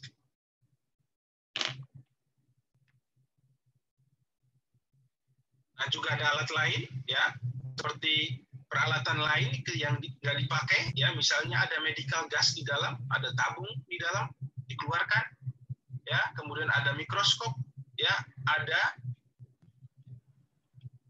mungkin peralatan posisi yang ada di dalam kamar operasi. Nah, jika digunakan, ya sudah, teman-teman harus ya mengeluarkan di dalam kamar operasi. Begitu juga dengan pembersihan lantai, ya, mulai dari pinggir udah saya sampaikan tadi di awal, ya, kemudian menuju ke tengah. Nah, biasanya bagian tengah itu tempat dilakukan tindakan bedah, itu tindakan area yang paling kotor. Jadi oleh karena itu dasar menjadi kita itu membersihkan lantai juga harus berpola. Nah, ini penting juga teman-teman, sekali lagi saya tekankan dalam pengawasan ya terhadap petugas atau pihak ketiga yang melakukan tindakan seperti ini. Nah, yang perlu kita perhatikan bersama adalah ya pembersihan special cleaning pada airborne dan droplet. Ini sudah kita hampir seluruh teman-teman kamar bedah sudah tahu ya mengenai pembersihan ini ya. Nah, teman-teman sebelum kasus COVID ini teman-teman juga sering operasi pasien dengan kasus yang penularannya airborne dan droplet, misalnya pada kasus TB ya dan lainnya. Yang paling terpenting ya dalam ketika pembersihan selesai operasi adalah ya siapkan waktu tunggu yang baik.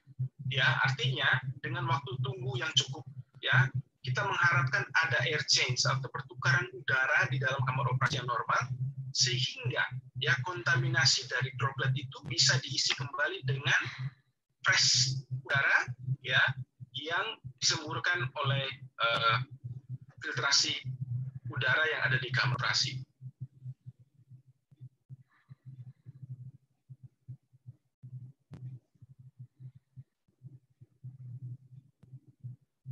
Next, Pak Iwi.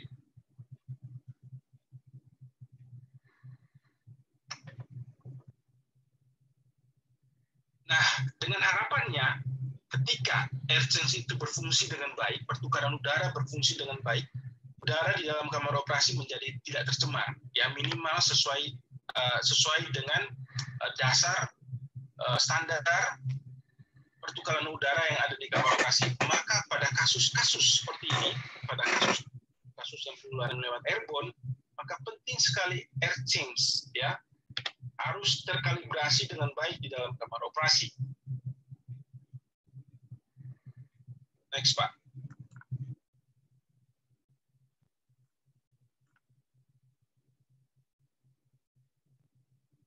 Yang berikut adalah penting bahwa respiratory proteksi ya dengan airborne wajib kita pakai N95. Dan teman-teman harus ketahui, ya N95 ini ketika kita menggunakan N95, teman-teman harus melakukan fit test dengan baik. karena tidak sembarangan ya menggunakan N95, tentu kenyamanan ya berbeda ya ketika pakai dengan masker bedah yang biasa kita pakai. Oleh karena itu ya teman-teman harus mengadakan simulasi ya penggunaan masker bedah ya, penggunaan semua APD dengan baik, termasuk coverall ya, termasuk ya bagaimana teman-teman mencuci tangan bedah yang sudah berubah semuanya ya dengan kasus COVID tersebut.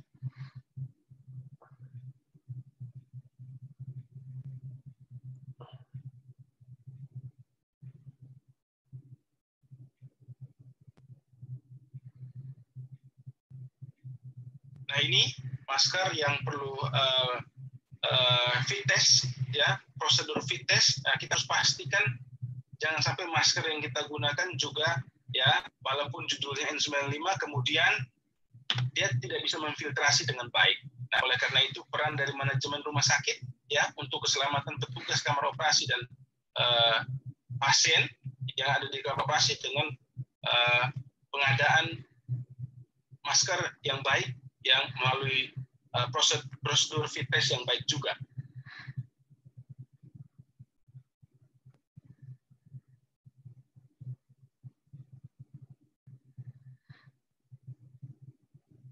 Oke, ini juga contoh ya masker N95 yang kita gunakan dengan transmission base airborne.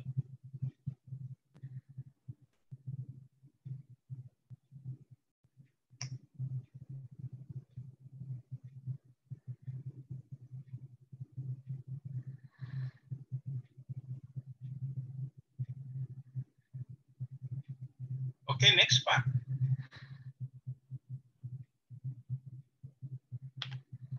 Oke, teman-teman, bahwa noda di permukaan juga menjadi perhatian kita. Jangan sampai ya ketika ada noda ya sedikit pun ya kita membiarkan begitu saja. Jadi ketika tingkat awas waspada kita akan menjadi lebih tinggi ya ketika melayani kasus-kasus COVID. Kemudian linen juga seperti yang disampaikan oleh pembicara sebelumnya bahwa harus menempatkan linen dalam wadah yang benar-benar baik ya, kantong berlabel ya. Kemudian linen basah harus ditempatkan dan pastikan wadahnya tidak bocor ya untuk mencegah kontaminasi silang.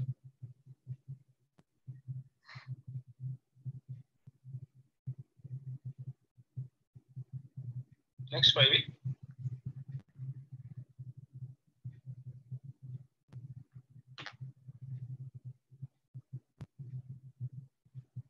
Balik lagi bahwa limbah medis juga berpengaruh dalam penanganan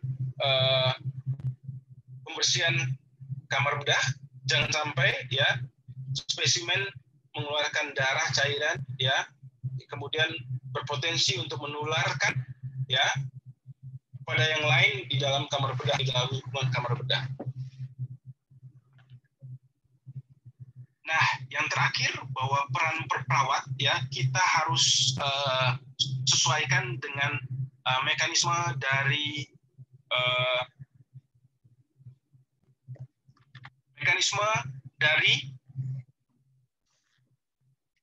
kontrol dari transmisi berbahaya.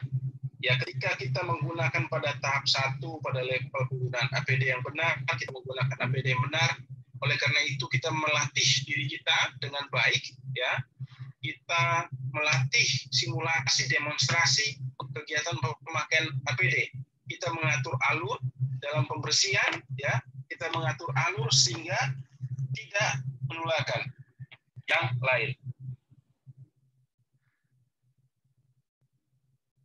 Kira-kira itu yang bisa disampaikan. Mohon maaf atas keterbatasan koneksi dan berbagai macam teman-teman. Mudah-mudahan di kesempatan lain bisa difasilitasi oleh organisasi PPNI atau HIPKABI.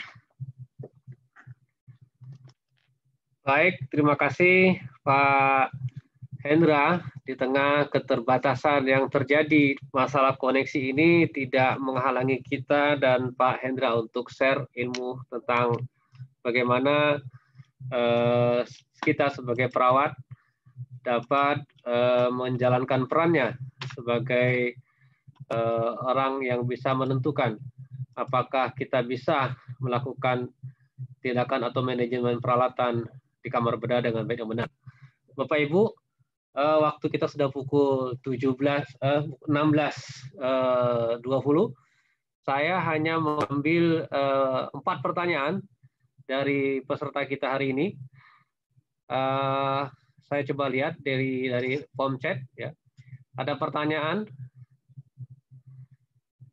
Apa perbedaan dari masker N95, N99, dan N100, dan untuk operasi mana yang digunakan sebaiknya? Terima kasih.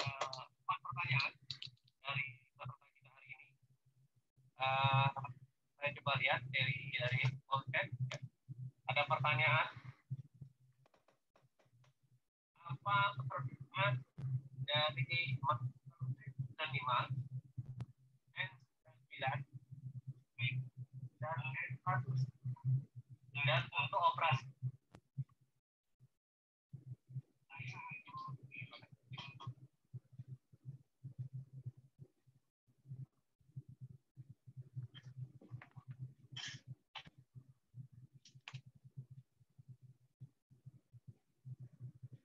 Silakan Pak Hendra.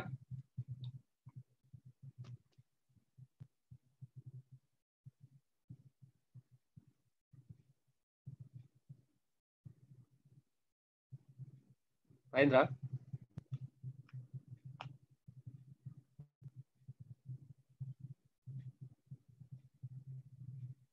Silakan Pak. Pak Iwin. Ya silakan. Apakah sudah ada pertanyaan Pak Iwin? Ya, pertanyaannya adalah tadi apa perbedaan? Pak Iwin? Ya halo, ya silakan. Pertanyaannya adalah apakah perbedaan dari masker N95, N99 dan 100 dan untuk operasi mana yang digunakan? Terima kasih.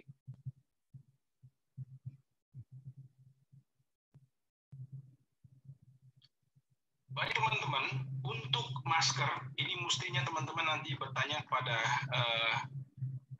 kebijakan rumah sakit masing-masing. Yang jelas di kamar operasi kita menggunakan masker N95 yang jelas partikelnya untuk partikel respiratori. Yaitu yang rekomendasi dasarnya kita dalam menggunakan APD standar dalam penanganan pasien COVID.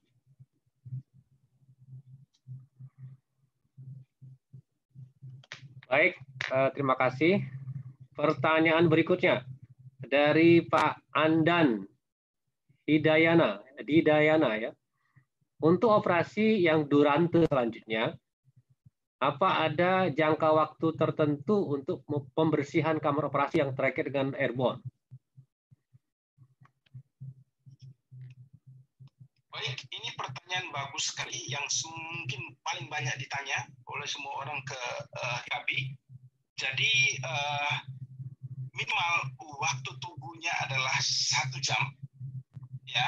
Dengan harapan, ya Bapak Ibu harus memastikan bahwa air change-nya, ya, berjalan dengan baik, terkalibrasi dengan baik, ya. Dengan harapannya, dengan pertukaran yang terjadi antara pertukaran udara yang terjadi dalam waktu 1 jam, ya, kamar operasi sudah bisa mendapat ya udara yang baik, kualitas udara yang baik, tentunya kualitas udara yang lebih bersih. Jadi minimal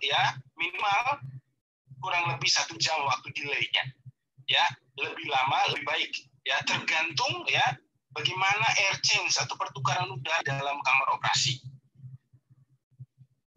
Baik, terima kasih Pak Hendra. Pertanyaan berikutnya adalah, dari Melan Nurhayati. Pertanyaannya, ya. pada pandemi COVID-19 ini, pasien apa saja yang masih bisa dilakukan tindakan di kamar operasi? Itu yang pertama. Kemudian kedua, pemeriksaan penunjang apa yang wajib dilakukan untuk persiapan praoperasi pasien yang bergejala maupun yang tidak bergejala? Kemudian tiga, ini ada 3 pertanyaan nih. Apakah semua tindakan operasi yang dilakukan di kamar operasi harus menggunakan kewaspadaan untuk pasien COVID-19, seperti menggunakan APD? Baik, kata kuncinya adalah screening. Ya, screening itu bisa dilakukan oleh tim ya sebelum masuk ke dalam kamar operasi, ya. Maka itu juga yang menentukan ya APD apa yang akan kita gunakan, ya. Dan semerta makanya kita harus bijak, ya. Ketika screening berhasil, ya, screening kita tahu persis, ya, pasien, ya, ketika bukan COVID, ya kita pakai dalam keadaan yang normal, ya, yang seperti kita lakukan biasanya. Dan perlu diketahui bahwa kebijakan teman-teman, ya, ketika kita melakukan operasi COVID, tidak semua kamar operasi bisa digunakan untuk melakukan operasi COVID. Teman-teman harus menentukan kamar operasi mana yang akan dipakai, ya, sehingga tidak semua ya kamar operasi dipakai untuk operasi COVID. Demikian. Baik, Pak Hendra, pertanyaan terakhir. Seberapa lama waktu batas maksimum waktu operasi yang direkomendasikan saat menangani pasien dengan COVID-19?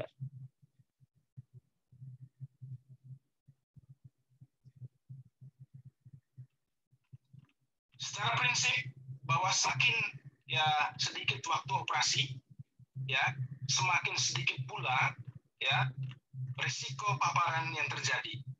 Jadi yang penting dalam tindakan operasi adalah goals-nya, yang ketika mau dioperasi mau ngapain, ya itu dulu yang harus dipahami oleh teman-teman. Jadi semakin banyak teman-teman ya ketika waktu operasinya banyak, ya waktu operasinya lama, maka juga risikonya semakin tinggi. Oleh karena itu teman-teman harus mempersiapkan tim yang baik, ya, persiapan juga yang baik, ya. Kemudian teman-teman juga mempersiapkan peralatan juga yang didukung, ya, begitu. Ya, semuanya harus disiapkan dengan baik, ya, karena kasus ini cukup berbeda dengan kasus yang lain, begitu. Baik, terima kasih Pak Hendra. Mungkin ada yang mau disampaikan terakhir, Pak, closing statement. Baik, teman-teman, sekali lagi saya juga merasa bahwa teman-teman terima kasih masih ya antusias untuk mengikuti kegiatan walaupun dalam segala keterbatasan. Mudah-mudahan di kesempatan lain kita bisa bertemu, ya, kita bisa melakukan sharing ilmu, ya, kita bisa melakukan berbagi pengalaman, yang paling terpenting untuk meningkatkan kualitas kita di dalam kamar bedah. Sekian dan terima kasih teman-teman. Salam sehat, ya. Keep strong buat teman-teman seluruh perawat di seluruh Indonesia. Baik, terima kasih Pak Hendra, luar biasa sekali. Di tengah keterbatasan akses kita, Pak Hendra masih bisa menyempatkan diri untuk menyampaikan materinya. Mungkin dari Bu Vini ada yang mau disampaikan, closing statement? Ya. Jadi kita sebagai perawat kamar bedah harus tetap melakukan tindakan dengan sangat hati-hati. Penggunaan APD yang sesuai itu menghindari kita dari tertularnya infeksi COVID-19 ini. Gitu. Jadi kita harus menggunakan APD dan melepasnya juga dengan sesuai rekomendasi yang sudah diberikan. Ini aja Pak. Terima kasih. Semoga kita terus mengupdate IPNU dalam pandemi COVID ini. Itu dari saya, Pak. Terima kasih. Wassalamualaikum warahmatullahi wabarakatuh. Waalaikumsalam. Baik, terima kasih Ibu Vini Aliveta Eskap dan juga Bapak Octavianus Hendra Wijaya yang telah menyampaikan materinya yang sangat menarik ini. Bapak Ibu sekalian, di akhir pertemuan ini kami sampaikan bahwa kegiatan Zooming atau Zoominar ini akan berlangsung setiap hari, mulai pukul 14 sampai pukul 16.